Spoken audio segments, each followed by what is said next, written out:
Puluhan anggota Serikandi Pemuda Pancasila Dewan Pimpinan Cabang Kota Palembang geruduk ruang sidang Cakra Pengadilan Negeri Palembang Rabu 14 Desember 2022. Kedatangan mereka guna melihat dan mengawal langsung proses sidang perdata dugaan melawan hukum pembekuan SK DPC Serikandi Pemuda Pancasila Kota Palembang antara penggugat Rosmala Dewi dan Risma Agustina.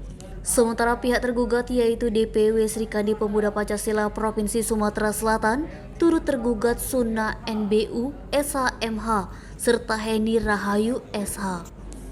Namun, kedatangan puluhan anggota Serikandi Pemuda Pancasila sedikit kecewa lantaran para tergugat dengan nomor perkara 279-PDT-G-2022-PN-PLG tidak hadir di persidangan perdana dengan agenda pembacaan gugatan di hadapan majelis hakim diketuai Harun Yulianto SH.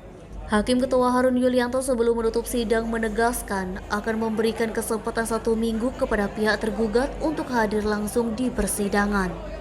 Ketua DPC Serikandi PP Kota Palembang Rosmala Dewi usai sidang mengatakan adanya gugatan ke PN Palembang ini bermula adanya dugaan pelanggaran AD atau ART pembekuan kepengurusan oleh DPW Serikandi PP Sumsel tertanggal 21 November 2022. Di dalam pembekuan SK tersebut, lanjut Rosmala Dewi bahwa DPC Serikandi PP Kota Palembang tidak melaporkan kegiatan dan program kerja setiap 6 bulan sekali.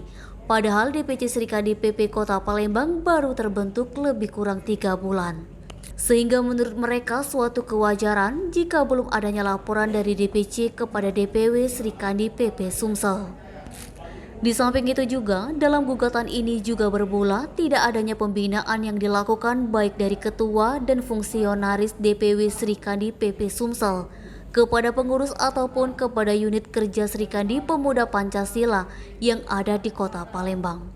Karena itu Rosmala Dewi bersama puluhan anggota Serikandi Pemuda Pancasila Kota Palembang berharap agar Majelis Hakim PN Palembang menjatuhkan putusan berupa membatalkan SK pembekuan fungsionaris DPC Serikandi PP Kota Palembang yang telah dikeluarkan oleh pihak tergugat dalam hal ini oleh DPW Serikandi PP Provinsi Sumsel. Fadli, Sumek.co melaporkan.